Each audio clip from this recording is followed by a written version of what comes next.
Yang namanya jihad itu membela hak, membela kebenaran, itu jihad. Umpama mohon maaf nih, mobilnya Via Valen dibakar, saya ikut berduka, ikut bersedihlah dengan beliau. Nah, ikut apa lo ketawa-ketawa? Iya, Sidoarjo. Nah, orang yang mau jahat tadi, ya kita lawan. Begitu dilawan sama Imron, Imron mati. Amin. Coba.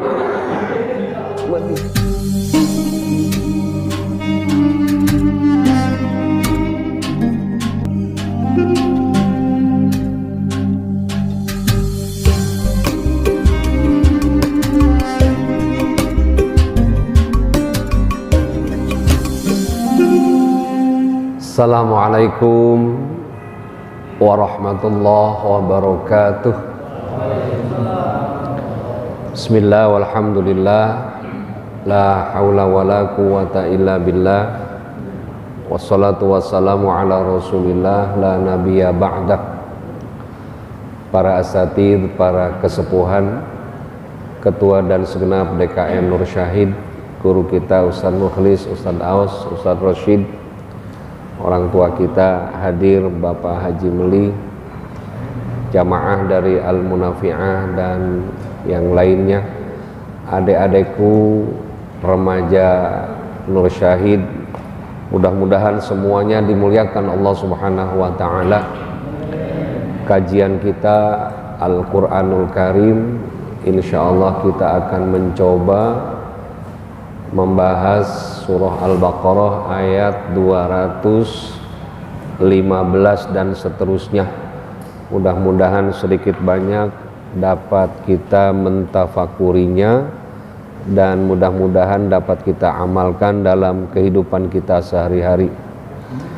A'udzubillahi minasyaitonirrajim. Bismillahirrahmanirrahim. Ila hadratin nabil mustafa wa rasulil mujtaba wa habibil muqtada Sayyidina wa maulana Muhammadin sallallahu alaihi wasallam wa ala alihi wa ashabihi wa azwajihi wa dhurriyyatihi wa ahli baitihil kiram wa khususan hadiyatan ila ruhi mufassir hadzal kitab wa ila arwahi ahli kubur jamaah ta'lim Nur Syahid ghafarallahu dzunubahum. Al-Fatihah. A'udzu billahi minasyaitonir rajim. Bismillahirrahmanirrahim. Alhamdulillahi rabbil alamin. Arrahmanir rahim. Maliki yaumiddin. Iyyaka na'budu wa iyyaka nasta'in. Ihdinas siratal mustaqim. Siratal ladzina an'amta 'alaihim ghairil maghdubi 'alaihim waladdallin. A'udzu billahi minasyaitonir rajim. Bismillahirrahmanirrahim. Allahu a'lam bimuradih. Yas'alunaka madza yunfiqun.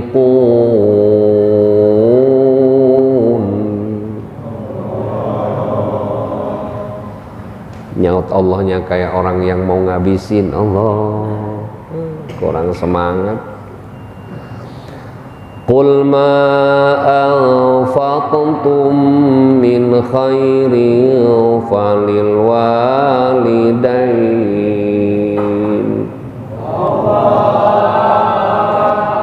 Kepaksa. Wal aqrabina wal yatama wal masakini wabnis sabil. Wa ma taf'alu min khair fa innallaha bihi alim.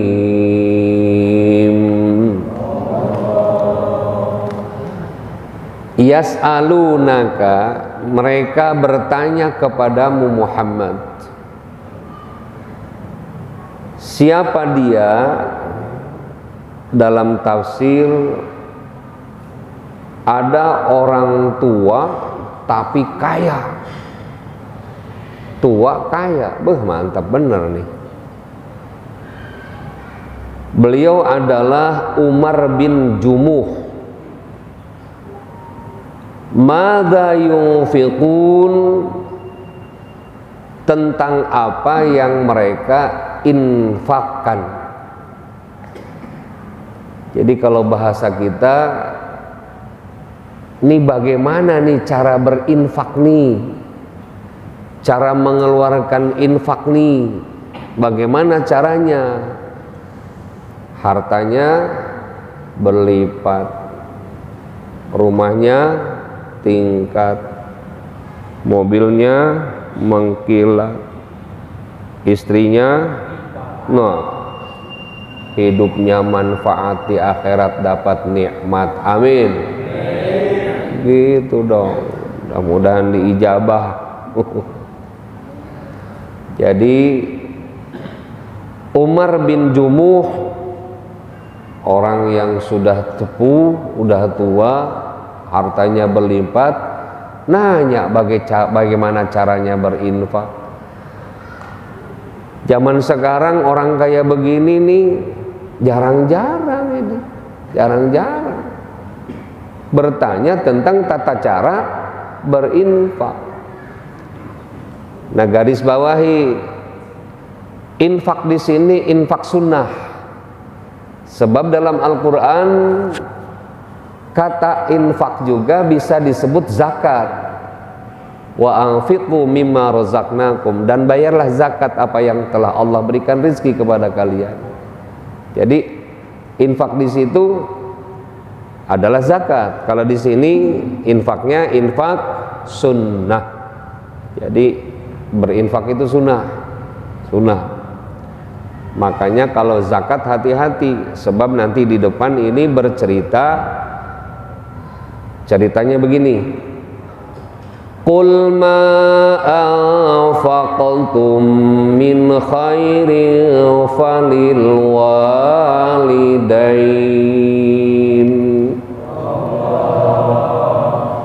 Bejakan ku anjen Muhammad. Paham gak lo? Takoni sirah Muhammad, kasih tahu Muhammad.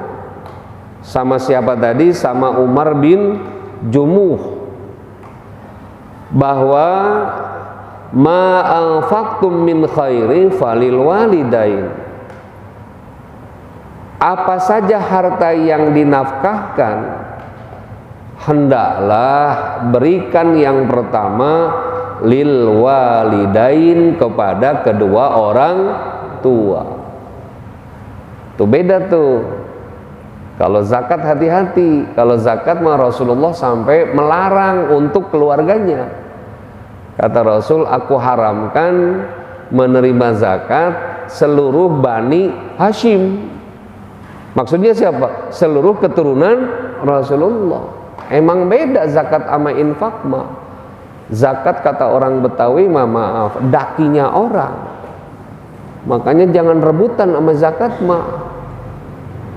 Tuh di antara 8 asnaf penerima zakat kan Kiai Ustadz mah nomor 8. Siapa? Wa fi sabilillah, orang yang berjuang membela agama Allah. Nomor berapa? Nomor 8. Artinya mendahulukan siapa? Fakir miskin dulu. Apa tujuan Allah dengan ayat tadi? Tenang, Kiai Ustadz mah ada bagiannya. Apa? Infak. Karena infak mah tidak ada takaran, tidak terbatas.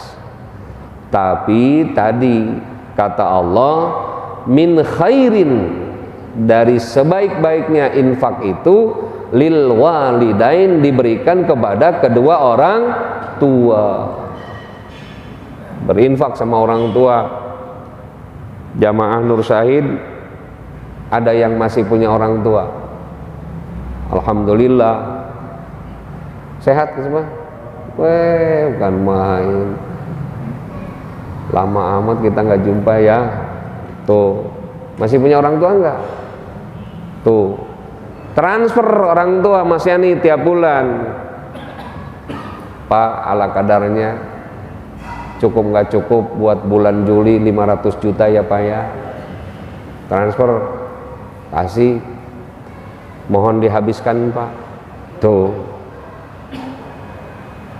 lil walidain, kepada kedua orang tua. Makanya dalam hadis yang lain Rasul sampaikan, wa ahsanul anfaqo ala auladain, sebaik-baiknya berinfak kepada kedua orang tua. Maka bersyukur ada orang tua, masih punya orang tua, ada penyalurannya, ada salurannya. Terus siapa lagi? Wal aqrabin, orang yang kerabat. Qarib itu kan dekat, kerabat. Siapa? Ya adanya bapak. Terus terutama di sini nih tafsirnya, wal aqrabin ini ade bapak yang perempuan, dahulukan. Berarti siapa tuh namanya tuh? Bibi, bule, dahulukan yang perempuan. Wal aqrabin, dari kerabat kita, paman, encing, encang, om, tante, uwa, bibi, mamang, ade sepupu, ponakan, itu namanya minal aqrabin, qarabah, yang dekat dengan kita. Ya, infak mah harus dilurusin ini. Kenapa? Karena jangan melihat orang itu ada apa enggak. Ini mah kira-kira mau ngasih sama Ustadz, Ustadz mobilnya Pajero, kira-kira enggak begitu. Kasih mah kasih aja. Dulu teman ini. Kasih aja. Jangan ngelihat, wah, kata Mas Yani, saya bawa pisang kepok nih katanya buat ke rumah Ustadz, tapi Ustadz punya motor PCX baru, kira-kira balik lagi. Enggak, infak mah enggak ada penilaian begitu. Kasih aja, kasih. Bahkan dulu kan pernah saya dongengin ya, cerita kisah yang menarik. Sayyidina Ali begitu pulang perut lapar, nanya sama istrinya Fatimah Zahra, adakah makanan sayang? Apa kata istrinya? Kami sudah 3 hari nggak makan. Kenapa? Karena perbekalan habis, suaminya baru datang. Kata Sayyidina Ali, bukankah ada 3 dinar di bawah baju lemari saya? Kata Ali, memang ada. Kenapa nggak dibelanjakan? Apa kata Fatimah Zahra? Saya dan anak nggak berani membelanjakan karena tidak ada izin darimu. Masya Allah, lebih baik menahan haus lapar daripada dilaknat oleh Allah mengambil harta suami tanpa izin sama suami. Ada nggak bini kayak begitu di kapuk kira-kira? Kan main tuh seperti itu. Akhirnya sini 3 dinar dibawa tuh ke pasar.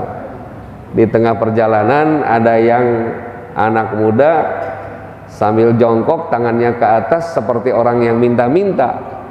Apa tuh yang dibaca ayatnya? May yuqridullaha qardan hasana fayudha'ifahu lahu ad'afan katsira. May yuqridullaha qardan hasana, barang siapa yang memparokan hartanya untuk kebaikan di jalan Allah, ad'afan katsira, pasti Allah akan balas dengan berlipat ganda. Tuh, perut lapar, istri anaknya lapar, 3 dinar tadi dikasihin semuanya.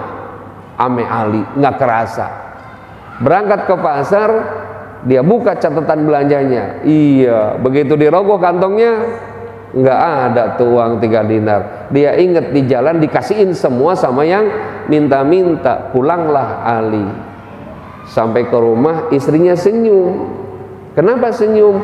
Tadi ada orang yang nganterin belanjaan ke rumah, persis catatan yang akan dibelanjakan, bahkan 3 kali lipat. Silahkan lihat di dapur. Subhanallah, Sayyidina Ali langsung lari ke rumah mertuanya, ke rumah Rasulullah. Diceritakan sama Rasulullah, Rasul tersenyum, wahai Ali, orang yang di jalan tadi adalah malaikat yang mencoba keimananmu, punya duit 3 dinar, keadaan lapar, istri anak lapar, tapi masih sempat infak. Masih sempat apa tadi? Berinfak. Allah lipatkan.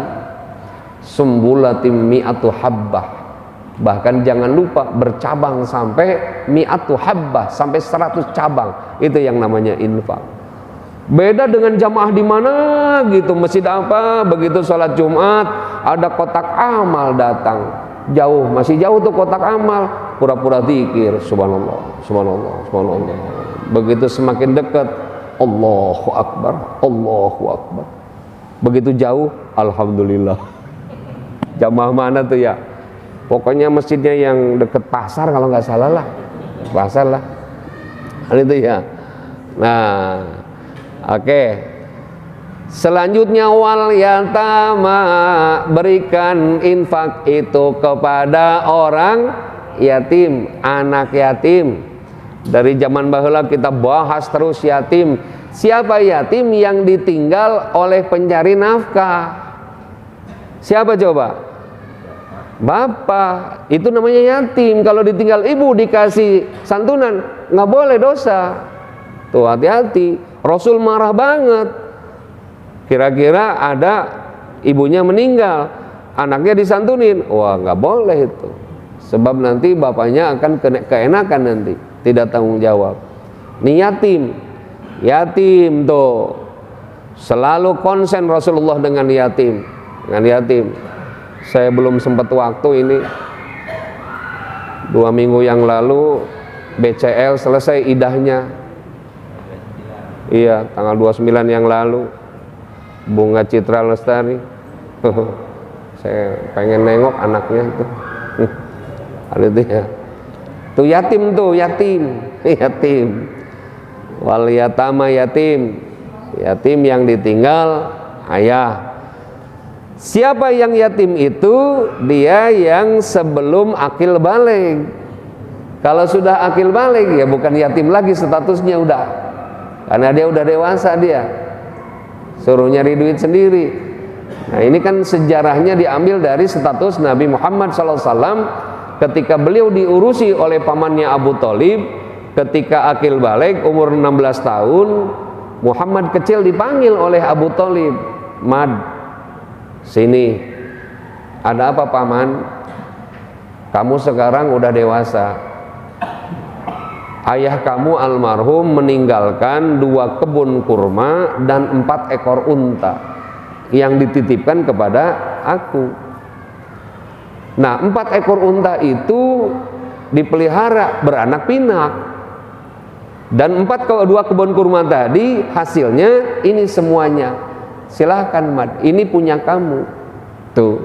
Jadi serahkan kepada anak yatim tadi yang sudah dewasa, ini punyamu. Nah, kata Muhammad kecil, baik paman, terima kasih. Untanya yang 4 saya ambil, yang beranak pinak aku kasihkan kepada engkau. 2 kebun kurma aku ambil, penghasilan dari kebun kurma itu aku kasihkan kepada engkau. Wa ahabtu laka. Di situ ada bahasa hibah. Hibah itu pemberian. Silahkan aja. Nah makanya nanti ketemu kita dalam surah An-Nisa insya Allah. Jadi kalau yang ngurusin yatim orang miskin seperti Abu Thalib kan miskin, boleh sekedar mencicipi dari harta yatim. Kalau untuk dijual belikan nggak boleh, haram, dosa. Jadi nanti kalau sudah dewasa kasihkan. Nah ini harta peninggalan orang tuamu. Begitu. Jadi dia sudah statusnya bukan yatim lagi. Wal yatama wal masakin, dan berinfaklah kalian kepada orang miskin. Dengerin, miskin. Siapa orang miskin itu? Miskin ini definisinya begini: punya penghasilan pada hari itu tapi tidak mencukupi kebutuhannya, itu miskin. Jadi tidak selamanya manusia miskin, enggak. Siapa tahu nanti minggu depan dia bukan status miskin lagi, tahun depan bukan status miskin lagi. Oh, tiba-tiba kan sawahnya di tengah-tengah kena apa? Kena jalan tol, gitu kan? Dibelikan mahal, tiba-tiba dia dapat duit miliaran, miskinnya hilang. Makanya miskin itu definisinya punya penghasilan hari itu tapi tidak mencukupi kebutuhannya, itu miskin.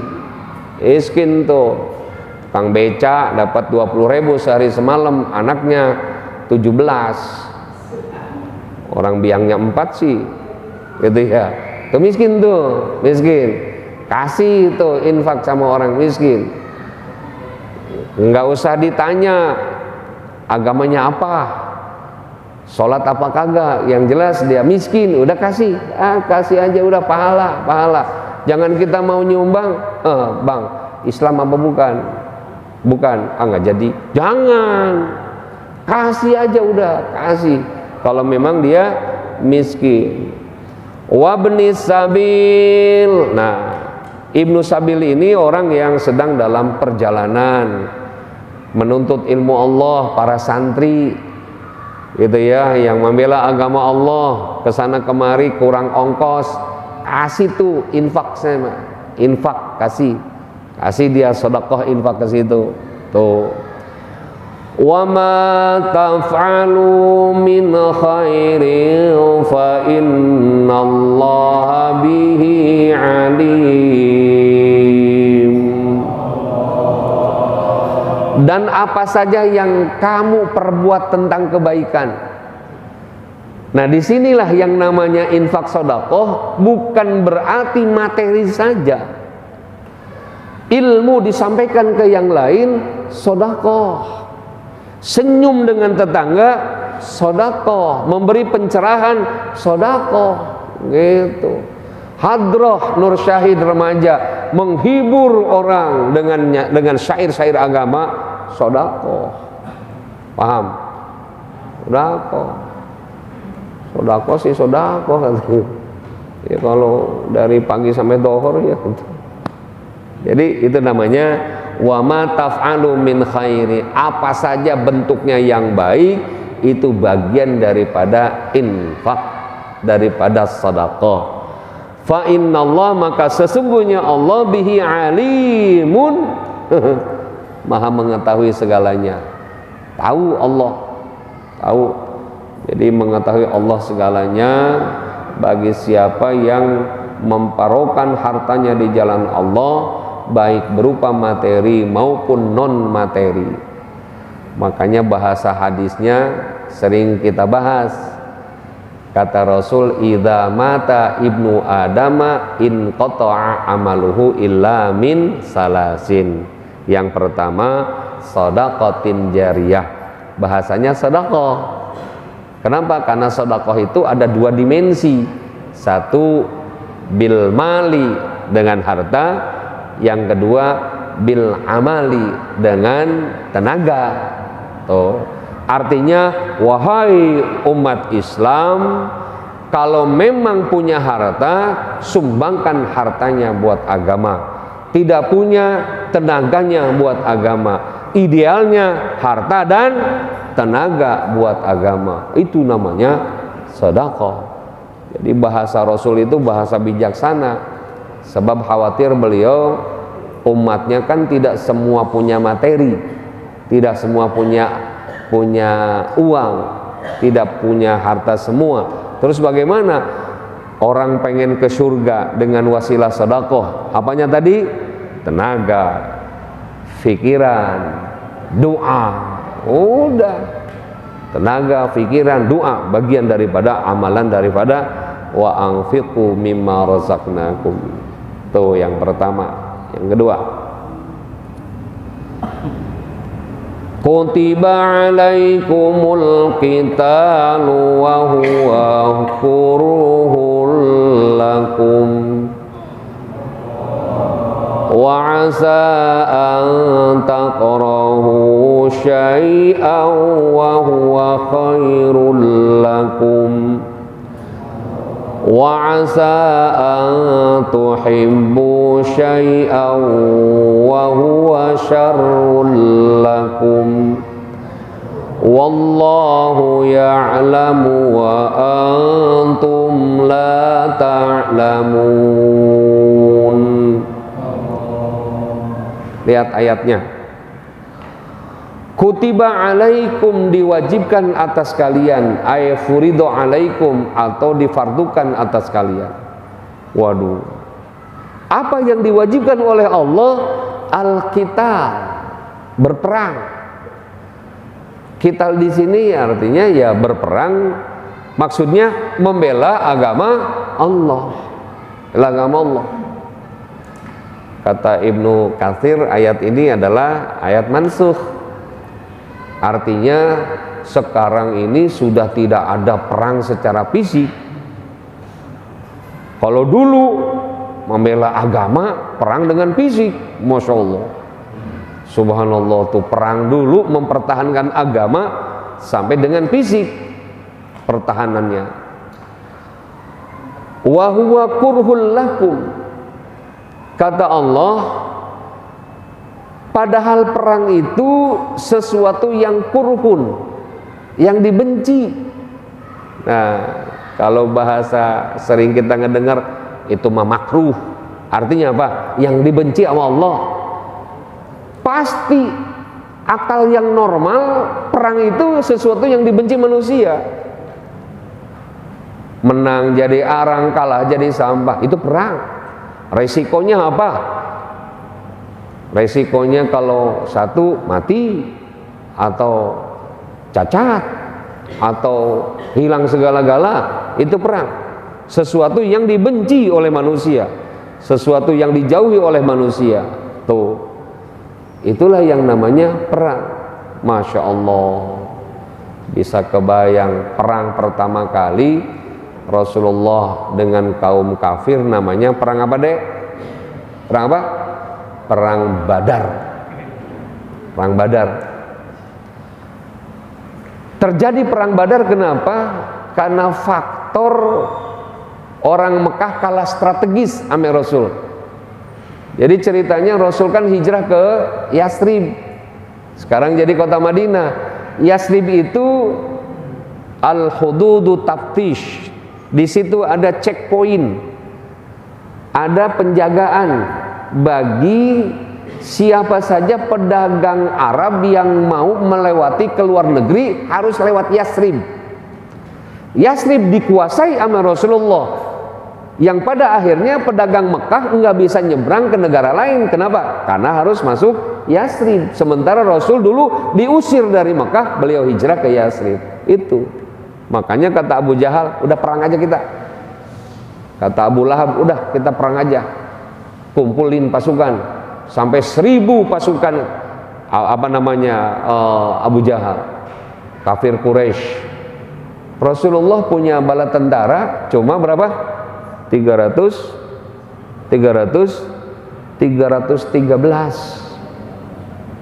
Makanya 313 itu angka bagus tuh kalau dipasangin.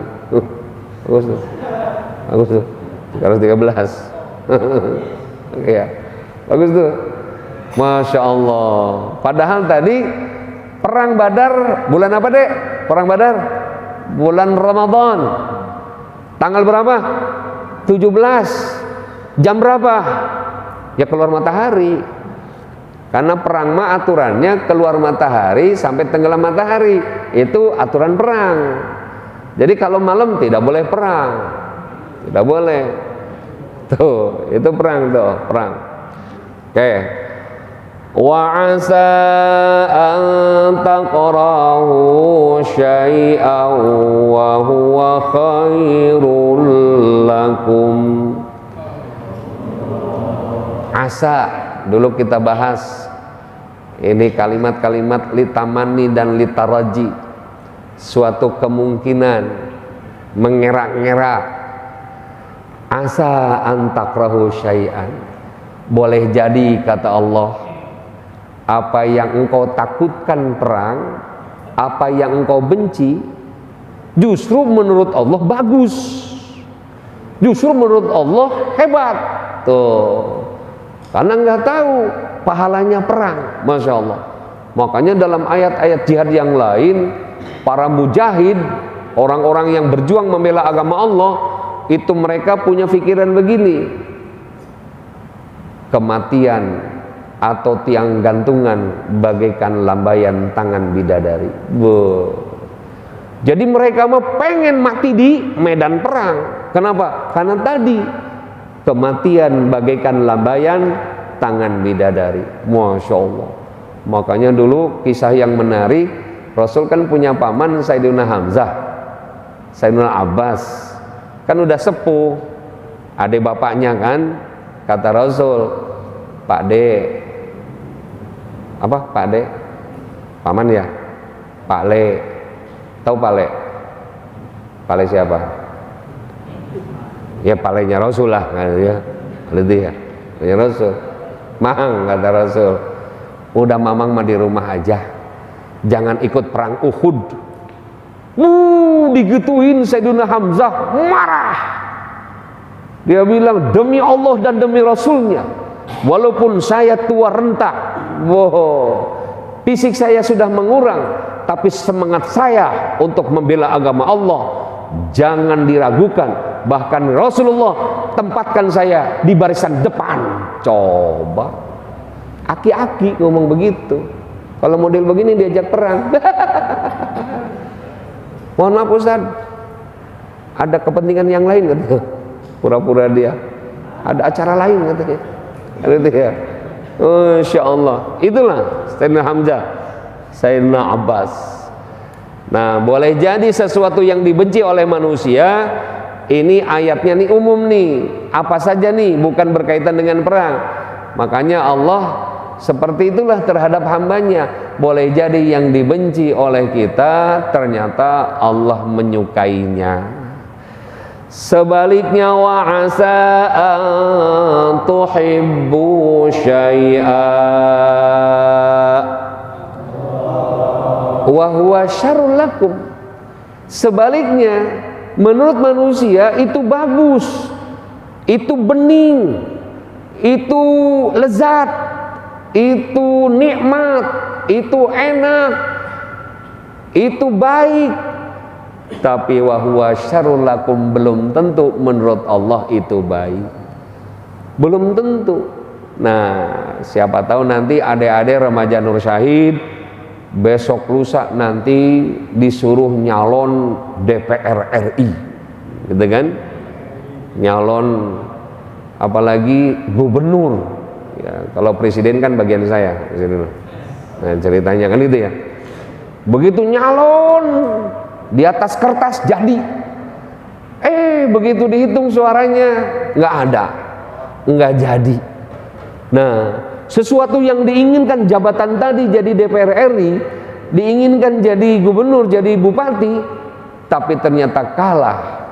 Nah, itu menurut Allah kekalahannya boleh jadi sesuatu yang baik, boleh jadi sesuatu yang baik tuh. Tapi sebaliknya dipandangnya kurang cantik. Udah pendek, jelek, buketek, tapi ternyata jodoh, pacarannya sama yang cantik, dapatnya sama yang ini, tuh, ternyata begitu dia dapetin yang ini, masya Allah, mahligai, keluarganya sakinah mawaddah warahmah, betul?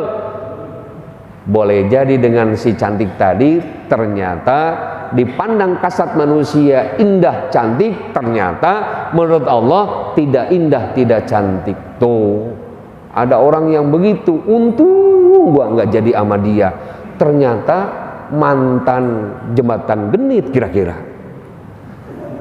mantan yang ngayap di dadak kayaknya gitu ya. Alhamdulillah nggak jadi sama ini, alhamdulillah. Itu maksudnya, wa huwa syarrul lakum, boleh jadi menurut Allah adalah buruk. Maka manusia jangan lupa segala sesuatu hal yuk kita imbangi dengan agama. Makanya kata Allah dalam ayat yang lain, wala talbisul haqqa bil batil wa antum ta'lamun. Segala sesuatu harus diimbangi dengan sesuatu yang benar, yang hak. Wallahu ya'lamu wa antum la ta'lamun. Wallahu ya'lamu, demi Allah. Ya'lamu, Allah mengetahui. Pakai fi'lunnya, fi'lun apa? Mudhari'. Beramalnya sekarang yang akan datang. Jadi Allah mah tahu nanti Indonesia 350 tahun ke depan, Allah tahu. Allah tahu. Dunia ini besok lusa Allah tahu. Jangankan besok lusa, lembaran daun yang jatuh karena kering kerontang jatuh ke bumi, Allah tahu. Tuh. Wa antum la ta'lamun, sementara manusia nggak tahu tentang itu. Tuh. Jadi Allah Maha tahu segalanya. Ya sudah, kita terima aja udah. Ini kita simpulkan nih ayat tauhid bagi kita. Ya mau dibilang apa? Mau dibilang apa? Kalau sudah ikhtiar, udah maksimal, kesimpulannya seperti itu, ya sudah, terima apa adanya. Gitu ya sudah, mau bilang apa? Kita negara kita lagi begini, tadi sore diumumin lagi apa? PSBB transisi diperpanjang 14 hari ke depan. Makanya ustadz-ustadz kiai di Jakarta banyak yang jidatnya hitam. Ternyata bukan duha, bukan tahajud. Kenapa? Karena sering dipukul. Aduh, khutbah di kementerian itu masih libur. Aduh, jadwal khotib Jumat di hotel itu masih libur. Aduh, jadinya jidatnya hitam. Akhirnya khutbah Jumatnya di Nur Syahid lagi, di Nur Syahid lagi. Alhamdulillah, disangka saya ustadz-ustadz di sini jidatnya hitam, tahajud terus, ternyata tadi dipukulin. Aduh, diperpanjang lagi PSBB-nya. Aduh. Tapi belum tentu menurut kita baik, menurut Allah tidak baik. Menurut Allah baik, kadang-kadang menurut manusia tidak baik. Wa antum la ta'lamun, wallahu a'lam bishawab. Pertanyaannya bebas, monggo. Ayo. Ayo. Ayo. Ayo. Ayo. Ayo. Mana anak muda? Anak muda. Assalamualaikum warahmatullahi wabarakatuh.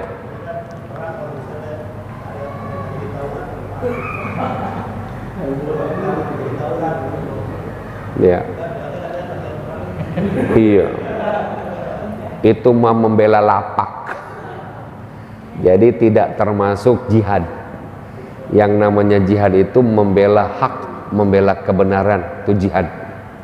Umpama mohon maaf nih, mobilnya Via Valen dibakar, saya ikut berduka, ikut bersedihlah dengan beliau.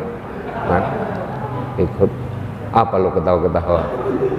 Iya, Sidoarjo. Nah, orang yang mau jahat tadi, ya kita lawan. Begitu dilawan sama Imron, Imron mati. Amin. Coba mati. Nah, itu termasuk jihad, membela hak,